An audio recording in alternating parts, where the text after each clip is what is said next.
semuanya, ketemu lagi bersama kami di acara podcast Yuk Ngosip, ngobrol asik seputar transportasi.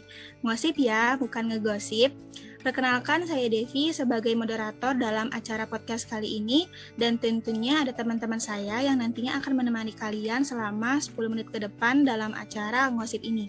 Nah, di video kali ini kami akan membahas dan juga tentunya akan mengedukasi kalian mengenai integrasi simpul. Hayo, siapa nih yang masih belum tahu apa sih integrasi simpul itu?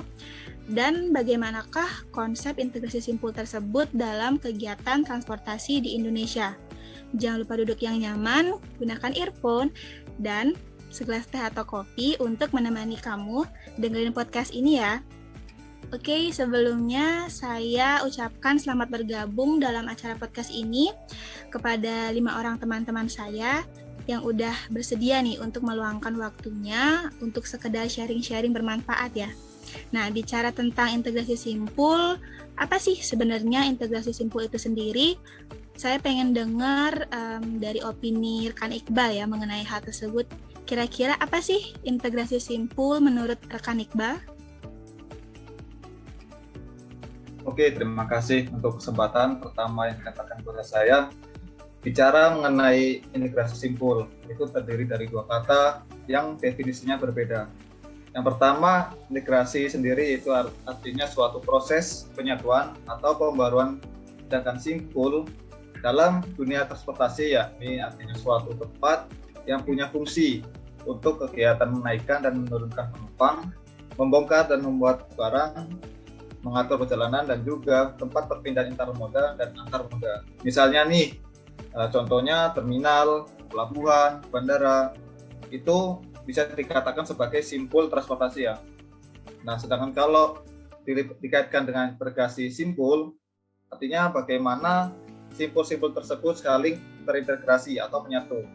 Yang maksudnya yakni antar simpul tersebut saling berhubungan tanpa putus. Oh, baik. Jadi di sini kata kuncinya itu saling terhubung ya, Iqbal, antar simpul yang satu dengan yang lainnya. Nah, untuk mewujudkan simpul yang terintegrasi dengan baik, pastinya kita perlu dong yang namanya perencanaan yang matang, iya kan? Karena kalau nggak direncanakan dengan baik, gimana integrasi simpul bisa terwujud gitu loh, iya kan?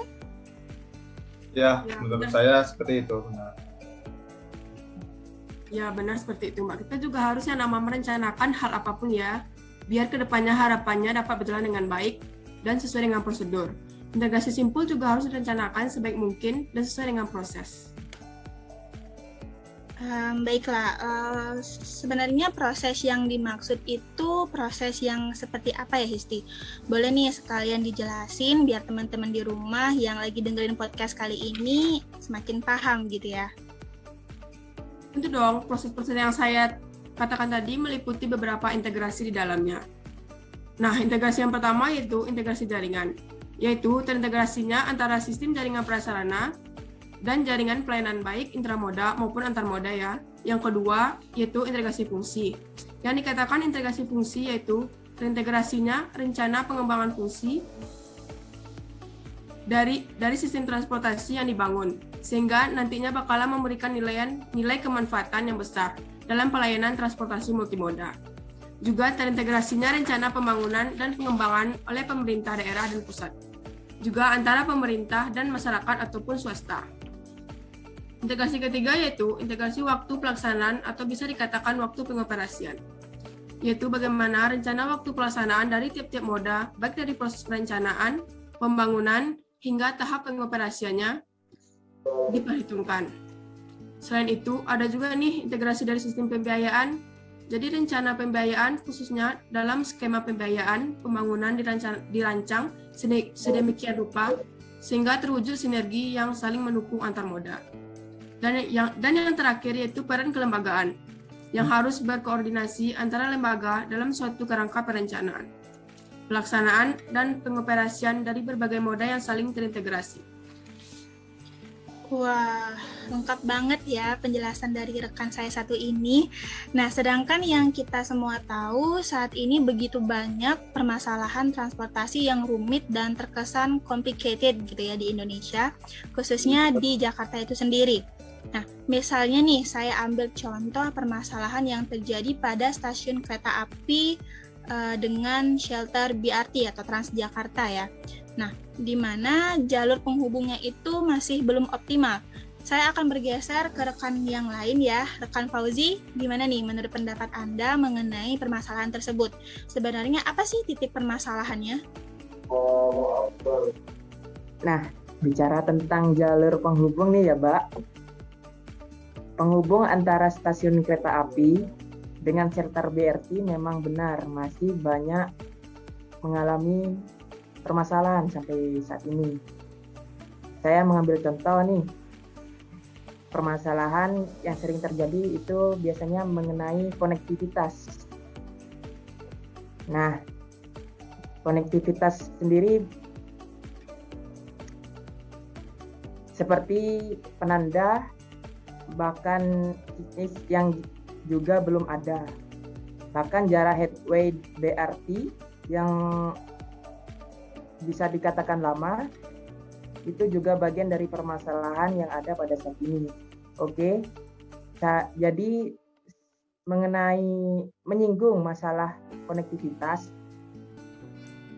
jadi ada juga nih permasalahan dari sisi proximity atau kedekatannya, baik kedekatan jarak berjalan maupun jarak yang harus ditempuh. Belum lagi kalau misalnya ada rute, nggak ada rute yang alternatif untuk memecah kemacetan itu sendiri. Jadi cuma menggunakan rute tunggal yang hanya menjalankan satu rute perjalanan itu sendiri. Jadi begitu menurut pendapat saya. Saya tambahkan lagi ya Mbak ya, untuk masalah kenyamanan juga berpengaruh. Misalnya untuk jalur crossing dengan kendaraan bermotor yang pastinya bisa bikin pengguna layanan transportasi tersebut jadi merasa nggak nyaman. Belum lagi kalau di shelter BRT nggak ada peneduh, tempat untuk kita berteduh dari panas ataupun dari hujan. Itu pun pasti bikin nggak nyaman dan bikin males untuk menggunakan layanan transportasi itu kan. Banyak hal yang bisa bikin kurang nyaman seperti jalur pejalan kaki yang sempit, lalu ada tram yang tidak sesuai standar, lalu ada melainkan kenyamanan. Semua kalian tahu nggak sih kalau misalnya daya tarik itu tuh penting? Nah sayangnya daya tarik kalau misalnya menjadi suatu masalah, itu membuat tidak menarik lagi. Pasti kita bakal tidak ingin menggunakan layanan transportasi. Jadi layanan yang nggak menarik atau memikat hati yang jadi bikin kita males buat nyobain. Contohnya street furniture yang nggak terlalu banyak tersedia ataupun aktivitas di sekitar jalur yang nggak menarik. Nah, kalau masalah menarik nggak menarik, saya setuju banget sih ya. Itu kan kayak yang bikin males nyobainnya gitu. Nah, gimana kalau kita dengar pendapat langsung dari rekan saya Gary? Menurut kamu, apakah ada hal lain lagi yang jadi masalah dalam integrasi simpul itu sendiri? Jangan lupa kedua faktor keamanan dan keselamatan ya. Kedua hal ini juga jadi masalah ketika misalnya penyeberangan jalan dan jalur pedestrian kondisinya cukup berbahaya bagi pengguna. Apalagi parking on street yang mengganggu dan berbahaya. Atau contoh lain misalnya tidak adanya lampu penerangan. Itu bakal berbahaya sekali kan untuk pengguna layanan tersebut. Belum lagi misalnya tidak ada pos keamanan. Tentu akan menyulitkan pengguna layanan jika sewaktu-waktu membutuhkan pertolongan ketika situasi mendesak. Nah, semua permasalahan tadi merupakan permasalahan yang saat ini benar-benar menjadi tantangan untuk mewujudkan jalur penghubung stasiun kereta api dan shelter BRT yang terpadu. Oke, benar banget ya. Yang namanya keamanan dan kenyamanan bisa jadi hal yang penting banget loh untuk bisa menarik kita untuk menggunakan layanan transportasi yang terpadu, sehingga yang namanya integrasi simpul itu pasti bisa benar-benar berjalan dan serasi kayak gitu ya ibaratnya. Nah, lanjut nih. Kalau misalnya muncul suatu permasalahan, pasti dong kita berlomba-lomba untuk mencari solusi dari masalah tersebut. Biar kedepannya masalah tersebut bisa diatasi dan gak jadi masalah yang bisa menghambat gitu ya. Kira-kira menurut pendapat rekan-rekan saya, apa sih solusi yang oke banget gitu untuk mengatasi permasalahan yang terjadi pada jalur penghubung stasiun kereta api dan shelter BRT? Coba saya mau dengar pendapat dari rekan Iqbal dulu deh. Gimana rekan Iqbal menurut Anda? Oke, saya lanjutkan ya Mbak Devi. Untuk permasalahan yang pertama, menurut saya ya ini adalah jarak shelter BRT dengan stasiun KA yang relatif jauh gitu ya. Sudah pasti solusinya ya ini untuk bagaimana bisa menyediakan jalur baru yang lebih pendek.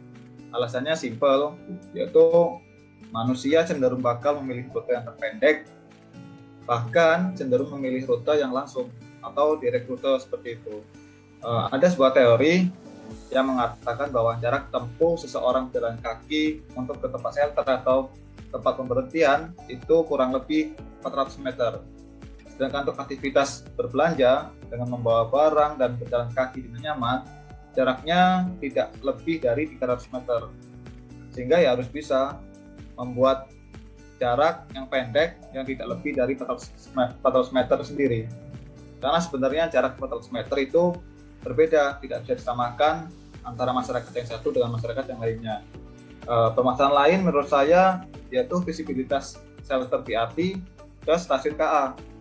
Ya, solusinya bisa dilakukan dengan memindahkan letak shelter karena kesediaan jarak berjalan kaki bagi penumpang kereta api untuk menuju shelter BRT itu sebesar 100-200 meter dari exit bangunan stasiun dengan visibilitas dan shelter langsung. Nah, belum lagi misalnya permasalahan seperti jalur pejalan kaki kurang dan tidak terdefinisi, itu jadi PR banget untuk kemudian diperjelas lagi jalur pedestriannya melalui walkway, sideway, ataupun crossing area.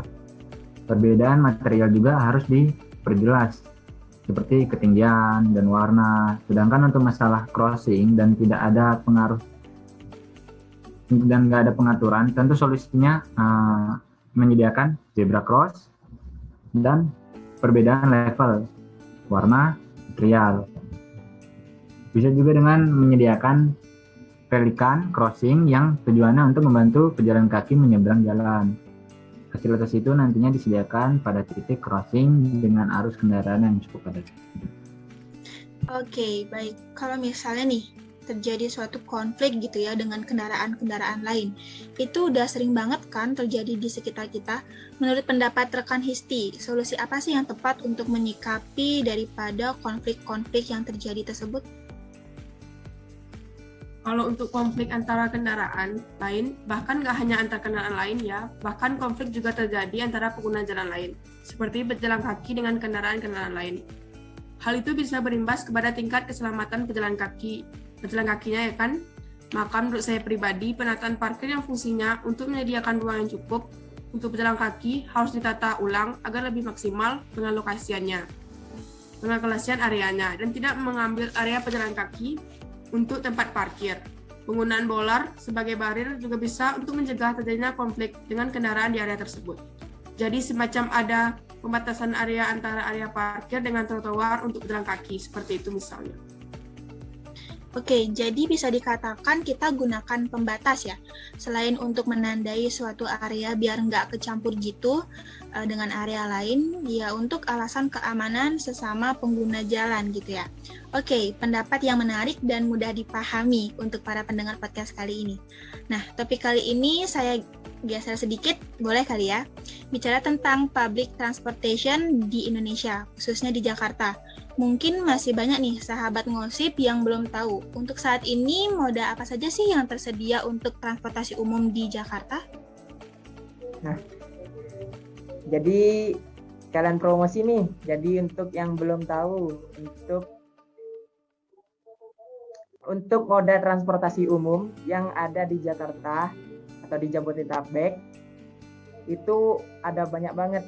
Yang antara lain nih, yang pertama itu ada LRT atau Light Rapid Transit, yang tentunya ada yang dikelola oleh Pemda DKI Jakarta, serta ada LRT yang dikelola oleh Kemenhub, yang pengelolanya dari pembangunnya sendiri itu dari PT Adikarya, serta ada LRT Jababeka. Kemudian juga nih ada Mass Rapid Transit atau MRT yang sempat hits, yang biasanya dibuat foto-foto nih buat anak muda atau mau dibuat postingan di Instagramnya. Itu melayani ada KA bandara juga. Jadi bagi kalian yang mau bepergian ke luar kota atau ke luar kota naik pesawat atau naik kereta bandara, bagi kalian yang mau bepergian ke luar kota juga bisa menggunakan kereta cepat Indochina atau KCIC yang sebentar lagi nih mau jadi. Kemudian ada kereta cepat Jakarta-Bandung yang masih dalam proses pembangunan, yang estimasi sampainya kira-kira 36 menit dari Jakarta ke Bandung. Hebat kan? Ada lagi nih, yaitu Automatic People Mover System Bandara Soekarno-Hatta. Ada komuter lain juga, serta ada bus rapid transit atau busway Transjakarta yang melayani perpindahan masyarakat dari satu tempat ke tempat yang lain.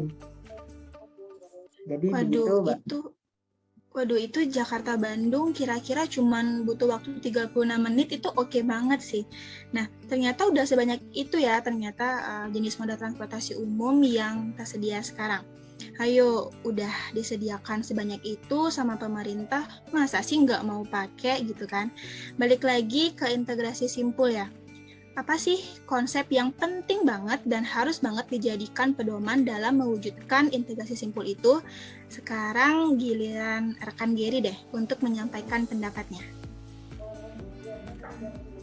Untuk konsep integrasi simpul itu sendiri yang kita ketahui itu ada 4 integrasi ya.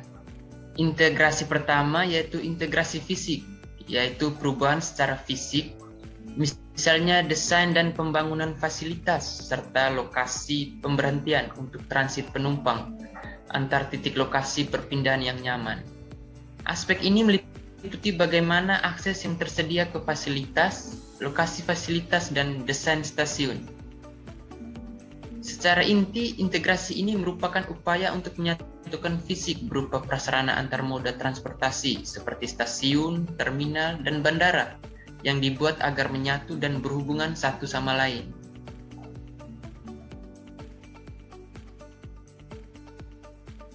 Integrasi yang kedua yaitu adalah integrasi jaringan. Maksudnya integrasi jaringan di sini adalah terintegrasinya atau terhubung antara sistem jaringan dan jaringan pelayanan, baik intermoda maupun antarmoda, seperti yang terdiri dari pembangunan simpang susun utama, yakni bandara dan stasiun kereta api untuk penumpang, suku cadang dan terminal untuk angkutan antarmoda, yang dibuat dan dirancang untuk meminimalkan waktu transfer antarmoda. Integrasi ketiga yakni integrasi pembayaran yang terkait masalah tiketing. Sistem tiketing dikembangkan sedemikian rupa yang mungkin tadinya kita beli di tempat lokasi, sekarang bisa dipermudah dengan menggunakan bantuan aplikasi seperti aplikasi Traveloka atau tiket.com dan lain-lain yang dapat memudahkan proses pembelian tiketing. Tidak hanya itu, pembayaran tiket yang dulunya harus pakai uang fisik yang ada wujudnya, sekarang bisa menggunakan e-wallet atau e-money. Jadi benar-benar setiap pembangunan itu mengikuti perkembangan dan tren masa kini, dengan harapan pembangunan ini dapat membantu dan mempermudah masyarakat sebagai pengguna transportasi. Dan integrasi yang terakhir yaitu integrasi kebijakan atau integrasi kelembagaan. yaitu tersinerginya koordinasi antar lembaga dalam suatu kerangka perencanaan, pelaksanaan, dan pengoperasian dari berbagai moda yang saling terintegrasi, seperti dari perencanaan waktu layanan yang terkoordinasi dari berbagai perusahaan manajemen yang ditentukan untuk meminimalkan waktu tunggu penumpang. Integrasi ini mengatur dan mengikat ketiga integrasi di atas agar berjalan sesuai dengan prosedur. Dan harapannya tidak melenceng daripada perencanaan di awal. Berarti tetap juga ya ada campur tangan atau pengawasan dari lembaga-lembaga terkait agar pelaksanaan integrasi simpul masih tetap pada jalurnya dan benar nggak melenceng gitu ya daripada tupoksinya itu sendiri. Baiklah, udah hampir 10 menit ya kita bincang-bincang santai tapi agak serius bahasannya. Jadi ada satu pertanyaan nih untuk teman-teman saya di sini. Strategi apa sih yang nantinya akan dipilih atau digunakan dalam mengimplementasikan keterpaduan multimoda? Nah, kalau untuk bicara strategi ini ya, pendapat saya pribadi yang pertama ya harus membentuk dulu yang namanya otoritas koordinasi transportasi perkotaan yang nantinya akan melakukan koordinasi perencanaan serta kebijakan investasi ke berbagai tingkat pemerintahan, termasuk kebijakan tarif, terus subsidi, dan dana yang diperlukan itu berapa. Jadi kalau strategi awal ini dilewatkan, bagaimana mau memanage seperti apa yang mau dilakukan. Terus mau koordinasinya gimana kalau gak ada instansi yang mengatur. Seperti itulah kira-kira. Strategi kedua yaitu integrasi angkutan umum yang mencakup tata guna lahan dan kualitas udara yang menggambarkan integrasi dan koordinasi yang baik antara investasi dan operasi angkutan umum, kebijakan dan pengaturan mengenai tata guna lahan, serta kebijakan mengenai kualitas. Kualitas itu mencakup kualitas udara maupun kualitas lingkungan di sekitarnya. Kemudian strategi mengenai menentukan bagaimana mekanisme finansial jangka panjang dan berkelanjutan. Karena mekanisme yang tepat tentunya akan menjamin ketersediaan dana serta investasi serta subsidi yang diberikan sehingga menghasilkan pendanaan yang dalam jangka panjang dan berkelanjutan. Dan yang terakhir jangan lupa untuk mengusahakan partisipasi dalam sektor swasta. Partisipasi pihak swasta diperlukan dalam operasi dan investasi untuk mengurangi beban pemerintah yang menghasilkan persaingan kreativitas dari swasta, tentunya diawasi juga oleh peraturan yang memadai dari pemerintah. Oke, penjelasannya sangat lengkap ya, sangat mengedukasi kita semua di sini. Oke, selesai sudah bincang-bincang kita pada hari ini. Semoga informasi yang disampaikan serta edukasi yang diberikan mampu memberikan pemahaman untuk kalian semua di rumah. Kenapa sih integrasi simpul itu melibatkan konsep-konsep integrasi lainnya yang saling terhubung? Untuk rekan-rekan saya yang sudah bersedia berbagi pengetahuannya, saya ucapkan terima kasih dan mohon maaf apabila ada hal yang kurang berkenan dalam podcast kali ini. See you on the next video. Goodbye.